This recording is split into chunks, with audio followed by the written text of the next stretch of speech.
وَظَلَّلْنَا عَلَيْكُمُ الْغَمَامَ وَأَنزَلْنَا عَلَيْكُمُ الْمَنَّ وَالسَّلْوَىٰ، اور ہم نے تم پر سایہ کیے رکھا بادل کا، اور تم پہ آسمان سے من و سلوہ نازل کیا۔ کیا لاڈلی امت تھی جی۔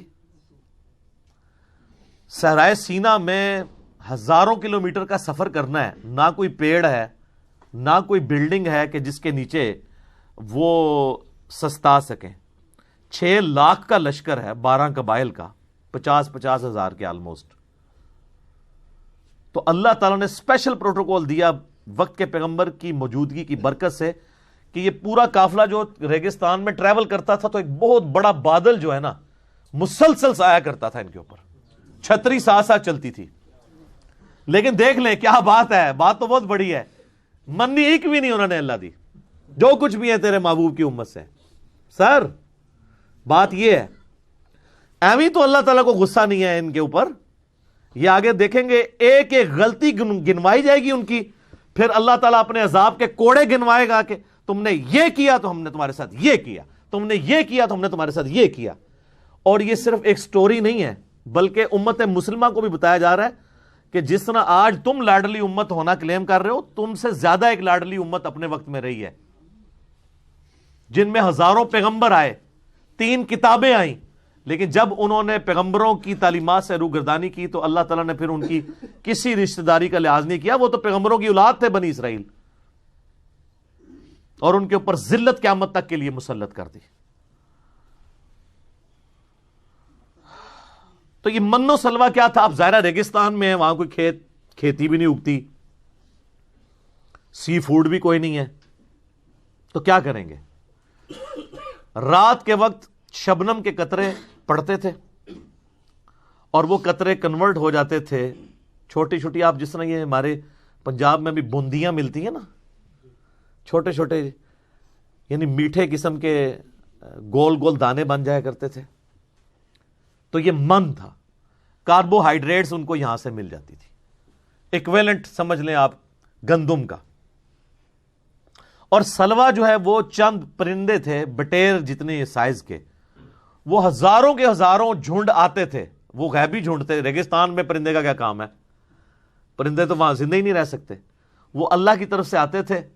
اور وہ آ کے وہاں بیٹھ جاتے تھے اور وہ بڑی آسانی سے ہاتھ سے پکڑ کے ان کا شکار کر لیتے تھے۔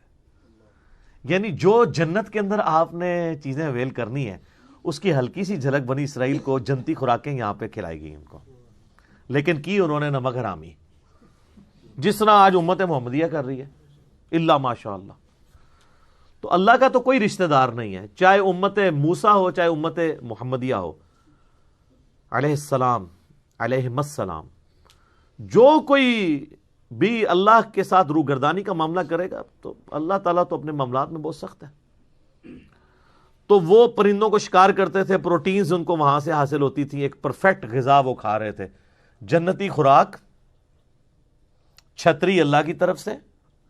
یہ سارے معجزات ہو کر بھی ایسا ہو سکتا ہے کہ کوئی شخص وقت کے پیغمبر کا باغی ہو جائے، اتنے معجزات اتنے لوگ دیکھ رہے ہیں، لیکن 40 دن نہیں یہ لوگ نکال سکے۔ موسیٰ علیہ السلام کو طور پہ گئے تو 70,000 سے زیادہ یہودی جو ہیں انہوں نے بچڑے کو اپنا رب مان لیا، اور وہ پچھلی دفعہ ہم ہلکا سا ذکر اس کا کر چکے ہیں، اور پھر ان کی سزا قتل مرتد کی سزا، ہر قبیلے نے اپنے رسپیکٹو لوگوں کو قتل کیا، ایک دن میں پرجنگ ہوئی، 70,000 یہودی ایک دن میں قتل ہوئے۔ تو اللہ نے کہا ان کی اب توبہ قبول ہی اس وقت ہوگی جب یہ اپنے آپ کو قتل کروائیں گے۔ ہاں ویسے کہتے ہیں 70 ماؤں سے زیادہ پیار کرنے والا ہے، یہ ماں کی مثال اللہ کے لیے بیان نہ کریں۔ اللہ جذبات سے مغلوب نہیں ہوتا، اللہ کے کوئی احساسات نہیں ہے کہ آپ اسے ماں کے اوپر قیاس کریں۔ کلوا من طیبات ما رزقناکم، کھاؤ اس پاکیزہ رزق میں سے جو ہم نے تمہیں دیا ہے، من و سلوہ کھاؤ، جنتی خوراکاں۔ سر من دوستو جنتی خوراک مل رہی ہے، کوئی کسی کو کوئی مزدوری نہیں کرنی پڑ رہی، پوائنٹ ٹو بی نوٹڈ، کوئی سروسز نہیں دینی پڑ رہی، گھر بیٹھے کھا رہے ہیں، جس طرح ہمارے یہاں زیادہ تر لوگ گھر بیٹھ کے کھا رہے ہیں، پیسہ جو ہے وہ انگلینڈ سے آ رہا ہے اور امریکہ سے ریمیٹنس کی شکل میں۔ ان ایریاز کے لوگ جو ہیں، جہلم کے، گجرات کے، میرپور کے، تو یہ تو ریمیٹنس اللہ کی طرف سے آ رہے تھے ان کو، اور جا کے منی ایکسچینج بھی نہیں کرانی پڑتی تھی، اور کسی کی منت بھی نہیں مارنی پڑتی تھی، اٹھو اپنے خیموں سے نکلو، خیمے کے باہر جتنا ہے وہ تمہارا ہے،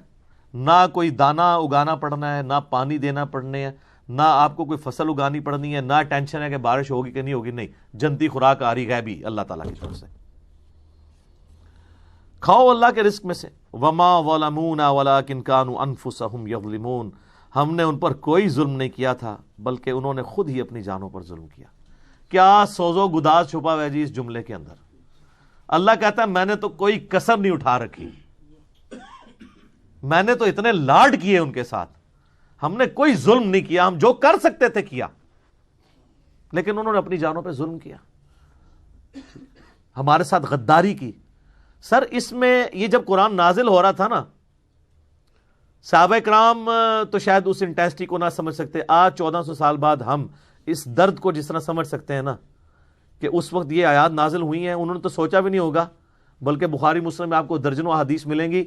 کہ صحابہ کرام جب کبھی کوئی مشکل وقت آتا تھا حضور کو بنی اسرائیل کی مثال دیا کرتے تھے، یا رسول اللہ ہم موسیٰ کے ساتھی نہیں ہیں، ہم آپ کے ساتھی ہیں، ہم آپ کو اکیلا نہیں چھوڑیں گے۔ لیکن ان بیچاروں کو کیا پتا تھا کہ بعد والی امت کیا کرے گی۔ آج ہم 1400 سال ہسٹری میں دیکھ سکتے ہیں کہ اس امت نے اپنے نبی کے ساتھ غداری کی، اپنے رب کے ساتھ غداری کی، اپنے دین کے ساتھ غداری کی۔ تو اللہ کہتا ہے ہم نے تو کسی پہ ظلم نہیں کیا تھا، انہوں نے خود ہی اپنی جانوں پر ظلم کیا، یعنی انہوں نے خود ایسے اعمال کیے کہ ہمارے عذاب کا کوڑا ان پر برسا اور اللہ تعالیٰ نے ان کے اوپر لعنت فرمائی۔